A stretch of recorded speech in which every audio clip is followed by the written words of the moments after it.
Class 9 NCERT book Beehive Chapter 5 Poem A Legend of the Northland. Hello class, आज हम chapter 5 की poem करेंगे a legend of the Northland. तो इस poem में बच्चों एक बूढ़ी औरत की ये पोएम के बारे में ये पोएम है जो कि अपने लालच की वजह से सेंट पीटर को नाराज कर देती है। अब सेंट पीटर कौन थे या वो कैसे उनको नाराज कर देती है, फिर उसके साथ क्या होता है, वो हम इस पोएम में देखेंगे। ओके, तो इसका जो फर्स्ट पैरा है, away away in the north land where the hours of the day are few and the nights are so long in winter that they can not sleep them through.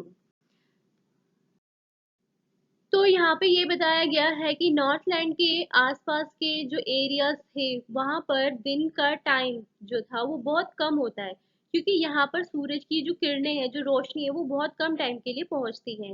इसलिए इस areas में सर्दी का मौसम होता है, जिस वजह से रात का टाइम लंबा होता है और दिन का टाइम कम रहता है। एंड में पोइट ने कहा है that they can not sleep them through, right. तो इट मीन्स के जो पोइट है वो वे उन लोगों को कहते हैं जो इन जगह में, इन एरियाज में रहते हैं।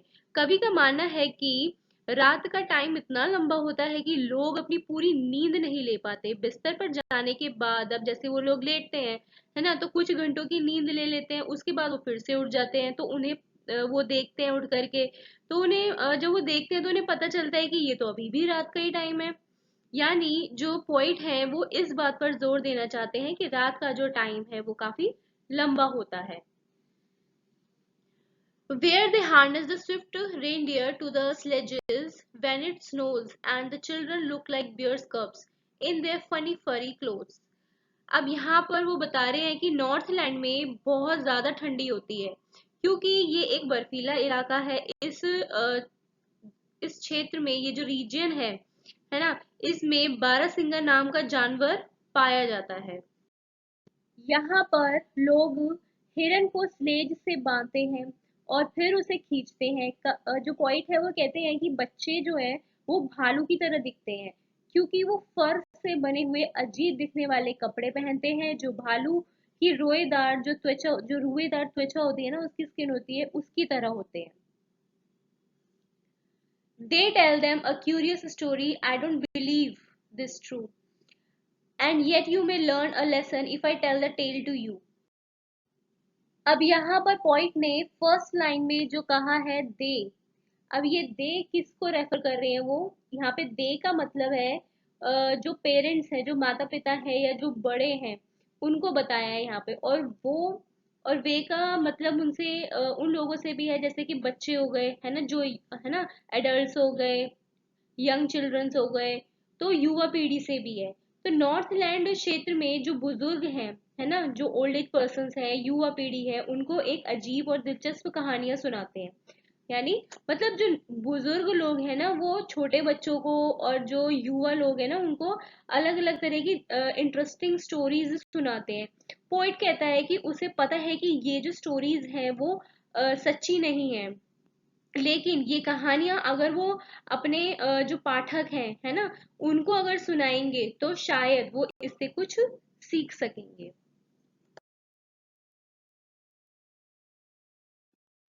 Once when the good Saint Peter lived in the world below and walked about it preaching just as he did, you know।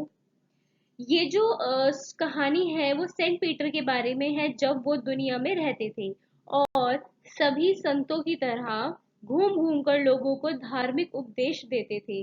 तभी उनके साथ एक घटना घटती है। He came to the door of a cottage in traveling round the earth, where a little woman was making cakes and baking them on the hearth।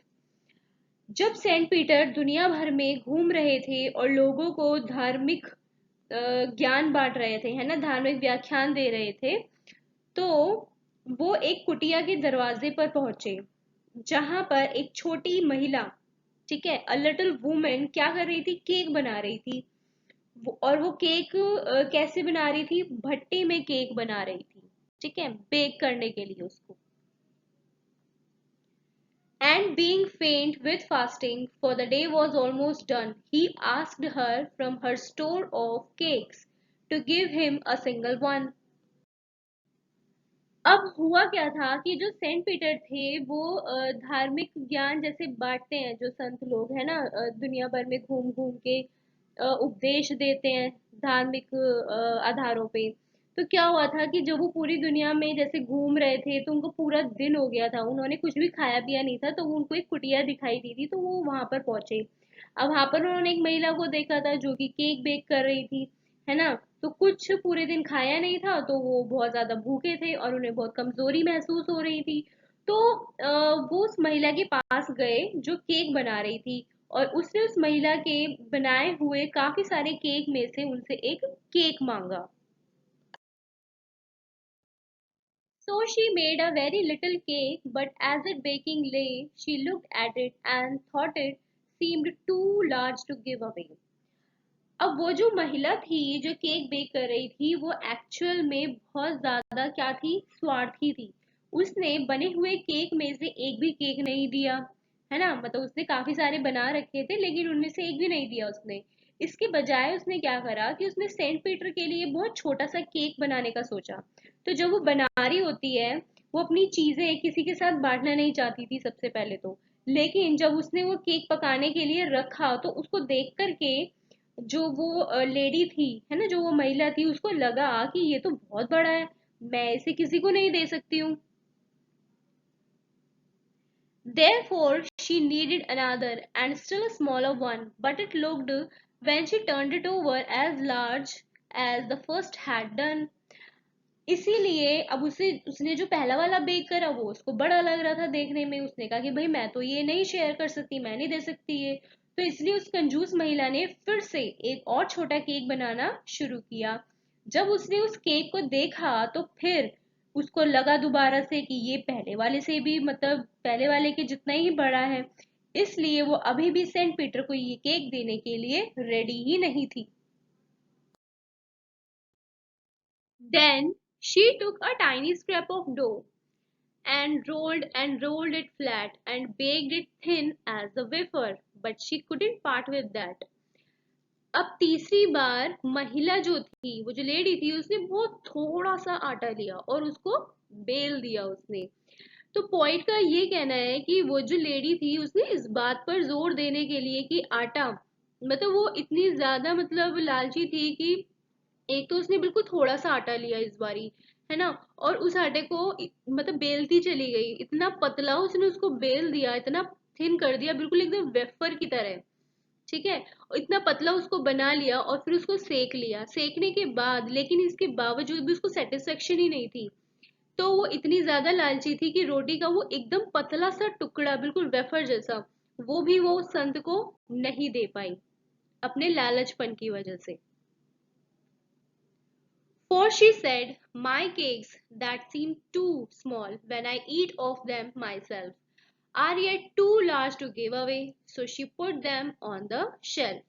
अब वो क्या कहती है, अब वो लेडी कहती है, मतलब अपनी सफाई देने के लिए अपना तर्क देती है कि जब उसने वो केक खाए तो उसे लगा, मतलब जब उसने खुद वो केक खाए तो वो बहुत छोटे थे, मतलब खुद को खाने में छोटे लग रहे हैं, लेकिन अगर वो उसे उन केक्स को किसी दूसरे ह्यूमन को, किसी दूसरे व्यक्ति को देती है ना, दिए जाए तो देने के लिए वो बहुत बड़े लग रहे थे उसको, है ना। अब आप यहाँ पे देखो कि वो कितनी लालची थी, खुद अपने मुंह से ही अपनी चीज बता रही है ना। अपना मतलब किस तरीके की उसकी थिंकिंग है कि वो कितनी लालची है, वो खुद ही अपने मुंह से बता रही है कि मतलब मैं खुद खा रही हूँ तो मुझे ऐसा लग रहा है कि वो बहुत छोटा है, लेकिन किसी दूसरे को देने के लिए वो बहुत बड़ा लग रहा है मुझे।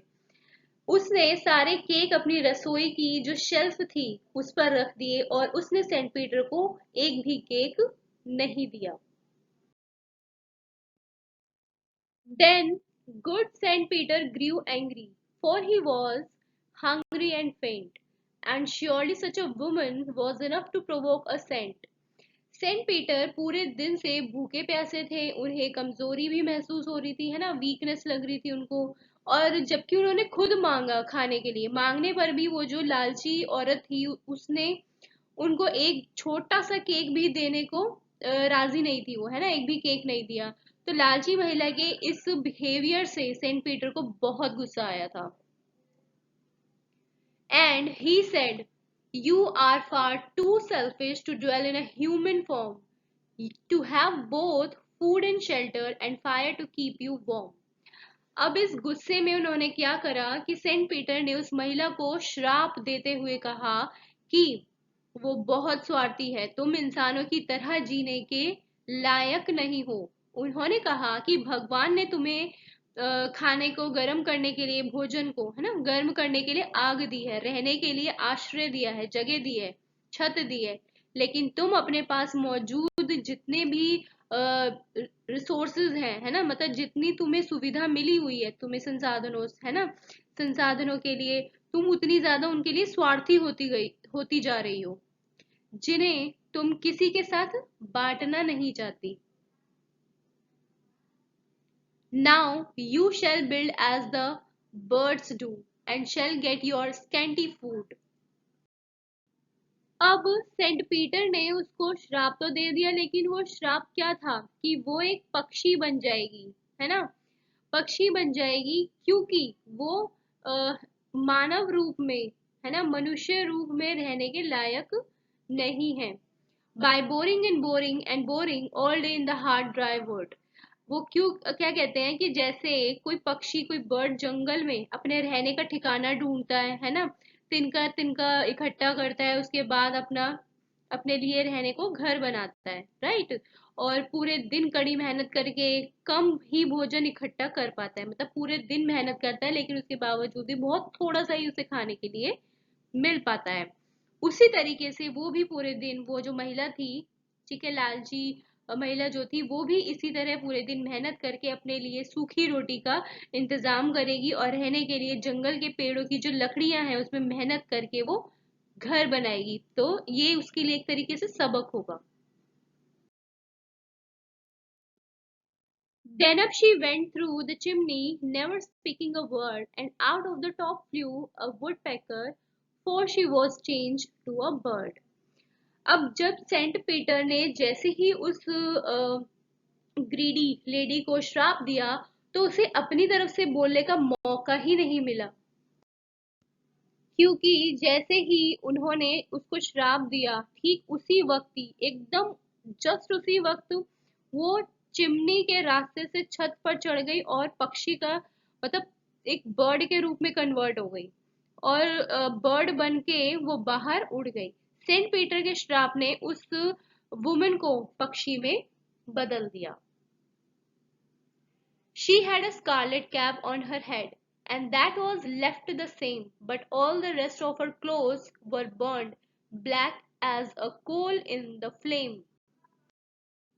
जब वो औरत पक्षी बनी, उससे पहले उसने अपने सिर पर ना एक रेड कलर की कैप पहनी हुई थी, ठीक है, और ये जो कैप थी वो पक्षी बनने के बाद भी उसके सिर पर थी, लेकिन उसके उस लेडी के जो बाकी कपड़े थे वो जल गए थे और कोयले की तरह बिल्कुल काले रंग के हो गए थे। And every country schoolboy has seen her in the wood, where she lives in the trees till this very day, boring and boring for food. अब जो लोग थे, जो मतलब ग्रामीण इलाकों में रहने वाले जो लोग थे जितने भी, यहाँ तक कि स्कूल जाने वाले छोटे बच्चे भी, ठीक है, उन बच्चों ने भी जंगल में इस तरह के पक्षी को देखा था। उन्होंने देखा कि वो सारा दिन वहीं रहती है और अपना जो भोजन है उसको इकट्ठा करने में अपनी चोंच से लकड़ियों को खोदती रहती है ना, जो बर्ड्स होते हैं वो सोचते हैं, मतलब हर जगह खाना ढूंढते हैं, कहीं इधर चोंच मारते हैं, कहीं उधर, राइट। तो इसी तरीके से वो जो पक्षी था, वो भी क्या देखा लोगों ने कि वो भी पूरे दिन अपना खाना ढूंढने में इधर उधर भटकती रहती है। जब भी कोई बच्चा इस तरह के पक्षी को देखता, तो उसके जो बड़े होते थे, जो है ना, जो पेरेंट्स होते थे या जो भी बड़े बुजुर्ग होते थे, दादा दादी या जो भी हो, वो उन्हें हमेशा यही कहानी सुनाया करते थे। उनका कहना है कि वो चिड़िया पहले एक महिला हुआ करती थी, वो बहुत लालची थी, इसीलिए सेंट पीटर ने उसे श्राप देकर एक पक्षी के रूप में बदल दिया। इससे वो बच्चों को ये शिक्षा देना चाहते थे कि लालच करना गलत है, हमें लालच नहीं करनी चाहिए। तो ये जो स्टोरी थी बच्चों, ये फर्ब कैरी की थी। तो इसी के साथ हमारा ये जो पोएम थी, जो चैप्टर था, यहाँ पे फिनिश होता है। Do like, share and subscribe and keep watching. Thank you.